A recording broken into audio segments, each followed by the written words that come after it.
Concentration finds the way. Everyone has two natures. One wants us to advance and the other wants to pull us back. The one that we cultivate and concentrate on decides what we are at the end. Both natures are trying to gain control. The will alone decides the issue. A man by one supreme effort of the will may change his whole career and almost accomplish miracles.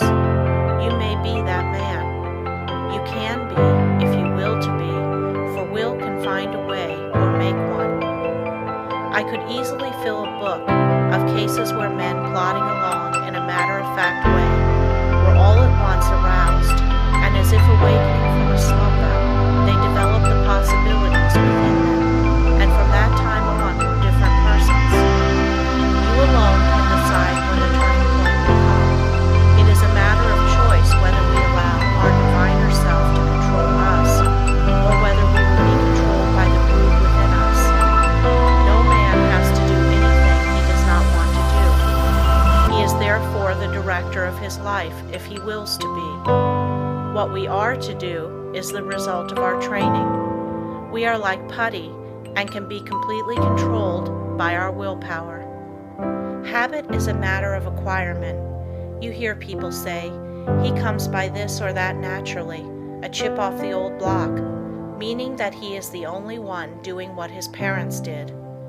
This is quite often the case, but there is no reason for it, for a person can break a habit just the moment he masters the I will. A man may have been a good-for-nothing all his life up to this very minute, but from this time on he begins to amount to something. Even old men have suddenly changed and accomplished wonders. I lost my opportunity, says one. That may be true, but by sheer force of will, we can find a way to bring us another opportunity. There is no truth in the saying that opportunity knocks at our door but once in a lifetime. The fact is, opportunity never seeks us. We must seek it. What usually turns out to be one man's opportunity was another man's loss. In this day, one man's brain is matched against another's. It is often the quickness of brain action that determines the result. One man thinks, I will do it, but while he procrastinates, the other goes ahead and does the work. They both have the same opportunity. The one will complain of his lost chance, but it should teach him a lesson, and it will, if he is seeking the path that leads to success. Many persons read good books, but they say they do not get much good out of them.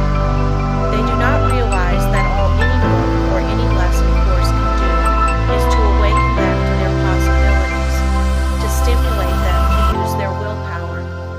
You may teach a person from now until doomsday, but that person will only know what he learns himself. You can lead him to the fountain, but you can't make him drink. One of the most beneficial practices I know of is that of looking for the good in everyone and everything, for there is good in all things. We encourage a person by seeing his good qualities, and we also help ourselves by looking for them. We gain their good wishes, a most valuable asset sometimes. We get back what we give out. The time comes when most all of us need encouragement, need buoying up. So form the habit of encouraging others, and you will find it a wonderful tonic for both those encouraged and yourself, for you will get back encouraging and uplifting thoughts. Life furnishes us the opportunity to improve, but whether we do it or not depends upon how near we live up to what is expected of us. The first of each month, a person should sit down and examine the progress he has made. If he has not come up to expectations, he should discover the reason, and by extra exertion, measure up to what is demanded next time. Every time that we fall behind what we plan to do, we lose just so much, for that time is gone forever. We may find a reason for doing it, but most excuses are poor substitutes for action. Most things are possible. Ours may be a hard task, but the harder the task, the greater the reward. It is the difficult things that really develop us. Any